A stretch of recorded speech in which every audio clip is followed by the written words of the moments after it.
Hello दोस्तों, आज मैं लेके आ गया हूं बेबीलोन के सबसे अमीर व्यक्ति के अध्याय 3। यहां आपको एक ऐसी कहानी सुनाने जा रहा हूं जो आपकी पैसे और अमीरी के बारे में सोचने का तरीका हमेशा के लिए बदल सकती है। यह कहानी है बेबीलोन के सबसे अमीर आदमी की। आखिर एक साधारण इंसान पूरे शहर का सबसे अमीर व्यक्ति कैसे बना? उसने ऐसा कौन सा रहस्य खोजा जिसे जानकर राजा ने भी उसे पूरे राज्य को सिखाने की जिम्मेदारी दे दी? आइए जानते हैं इस शानदार कहानी की शुरुआत। बहुत समय पहले एक महान और समृद्ध शहर था, बेबीलोन। यह शहर अपनी अपार दौलत, ऊंची दीवारों और शानदार मंदिरों के लिए दुनिया भर में प्रसिद्ध था।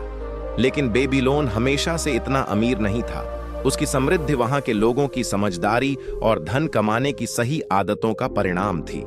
एक समय की बात है, राजा सारगन ने अपने शत्रुओं को हराकर विजय प्राप्त की और बेबीलोन लौटे। कुछ समय बाद उन्होंने देखा कि राज्य की आर्थिक स्थिति खराब होने लगी है। पहले लोगों को बड़े बड़े निर्माण कार्यों में रोजगार मिलता था, लेकिन अब सभी काम पूरे हो चुके थे। मजदूरों के पास काम नहीं था, व्यापारियों के पास ग्राहक नहीं थे और किसान अपनी फसल बेच नहीं पा रहे थे। लोगों के पास भोजन खरीदने तक के लिए पर्याप्त धन नहीं बचा था। राजा ने अपने चांसलर से पूछा, इतना सारा सोना कहां चला गया? चांसलर ने उत्तर दिया, महाराज, यह सोना शहर के कुछ अमीर लोगों के पास चला गया है। वे धन कमाने का तरीका जानते थे, लेकिन बाकी लोग नहीं जानते थे कि कमाए हुए धन का कुछ हिस्सा अपने पास कैसे बचाया जाए। राजा ने फिर पूछा, क्या सभी लोग धन कमाने का तरीका नहीं सीख सकते? चांसलर ने कहा, सीख सकते हैं, लेकिन उन्हें सिखाने वाला चाहिए। तब राजा ने पूछा, हमारे राज्य में सबसे अमीर व्यक्ति कौन है? चांसलर ने उत्तर दिया, अर्कद। अगले दिन राजा ने अर्कद को बुलाया। अर्कद उम्र दराज होने के बावजूद स्वस्थ और आत्मविश्वासी था। राजा ने पूछा, क्या तुम सचमुच बेबीलोन के सबसे अमीर व्यक्ति हो? अर्कद ने विनम्रता से उत्तर दिया, लोग यही कहते हैं महाराज। राजा ने पूछा, तुम इतने अमीर कैसे बने? अर्कद बोला, मैंने उन्हीं अवसरों का लाभ उठाया जो इस शहर में हर व्यक्ति को मिले थे। राजा ने फिर पूछा, क्या तुमने भी खाली हाथ शुरुआत की थी? अर्कद ने कहा, हां, मेरे पास केवल अमीर बनने की इच्छा थी। राजा ने कहा कि वह चाहता है कि पूरे राज्य के लोग धन कमाने और बचाने का सही तरीका सीखें। उन्होंने अर्कद से अनुरोध किया कि वह लोगों को अपना ज्ञान सिखाए। अर्कद ने खुशी खुशी यह जिम्मेदारी स्वीकार कर ली। राजा ने 100 लोगों की एक कक्षा बनवाई।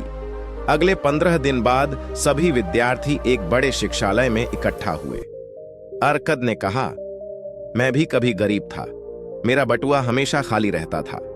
मैं चाहता था कि उसमें हमेशा सिक्कों की आवाज सुनाई दे, इसलिए मैंने खाली बटुए का इलाज खोजा।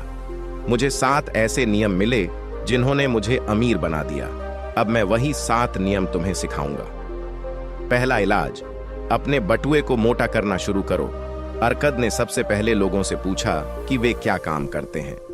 किसी ने कहा कि वह लेखक है, कोई कसाई था, कोई व्यापारी था। अर्कद ने बताया कि हर काम से पैसा कमाया जा सकता है। फिर उसने एक अंडे बेचने वाले व्यापारी से पूछा, यदि तुम रोज टोकरी में 10 अंडे रखो और केवल 9 निकालो तो कुछ दिनों बाद क्या होगा?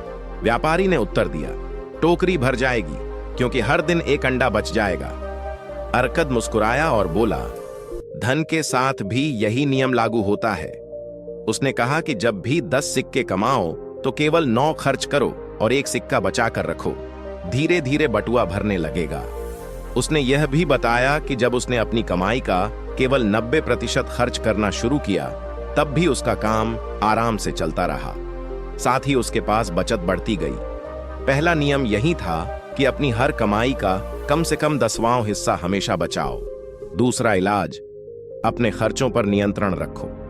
दूसरे दिन कुछ विद्यार्थियों ने पूछा, अगर पूरी कमाई ही खर्च हो जाती है तो बचत कैसे करें? अर्कद ने समझाया कि लोगों की इच्छाएं कभी समाप्त नहीं होती। जितनी आय बढ़ती है उतने ही खर्च भी बढ़ जाते हैं। उसने कहा कि हमें अपनी जरूरत और इच्छा में अंतर समझना चाहिए। उसने सलाह दी कि सभी लोग अपनी सभी इच्छाओं की सूची बनाएं, फिर केवल उन्हीं चीजों को चुनें जो वास्तव में आवश्यक हैं। बाकी इच्छाओं को कुछ समय के लिए छोड़ दें। इसके बाद अपनी आय का बजट बनाएं और उसी के अनुसार खर्च करें।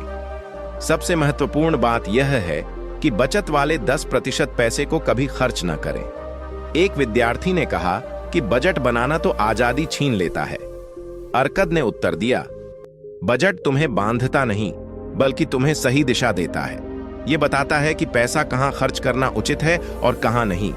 दूसरा नियम था कि अपनी आय के अनुसार बजट बनाओ और केवल आवश्यक खर्च ही करो। तीसरा इलाज, अपने धन को बढ़ाओ। तीसरे दिन अर्कद ने कहा कि केवल बचत करना ही काफी नहीं है। यदि बचाया हुआ धन यूं ही पड़ा रहेगा तो वह नहीं बढ़ेगा।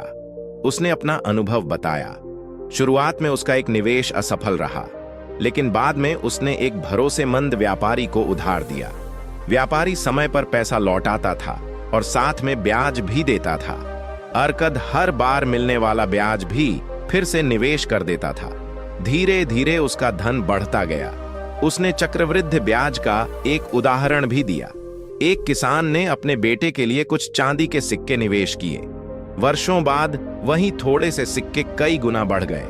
अर्कद ने कहा कि धन को काम पर लगाओ ताकि वह भी तुम्हारे लिए नया धन कमाए। तीसरा नियम था कि अपने बचाए हुए धन को सही जगह निवेश करो ताकि वह लगातार बढ़ता रहे।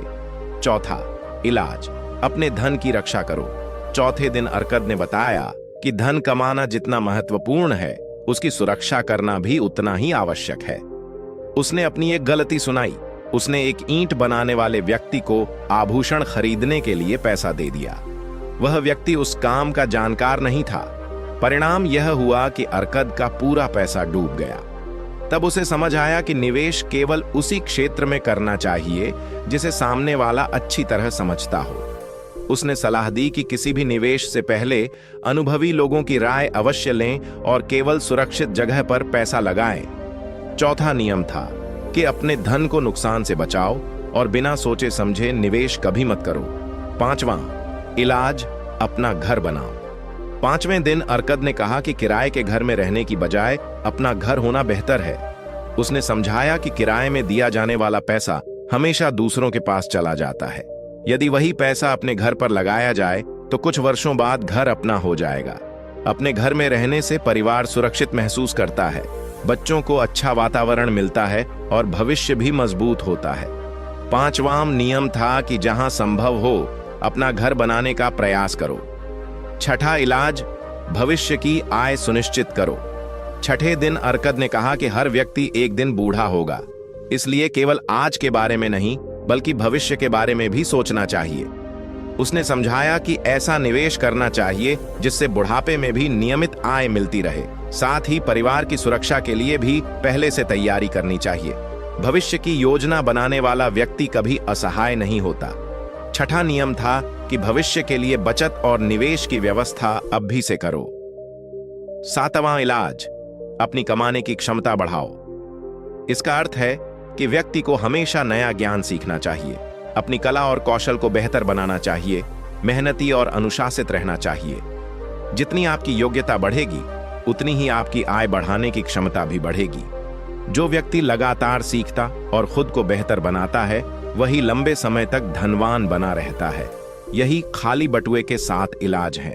इन सिद्धांतों का पालन करने वाला व्यक्ति धीरे धीरे आर्थिक रूप से मजबूत बनता है। यही कारण था कि अर्कद बेबीलोन का सबसे अमीर व्यक्ति बना और उसका ज्ञान आज भी लोगों को धन प्रबंधन की सही शिक्षा देता है।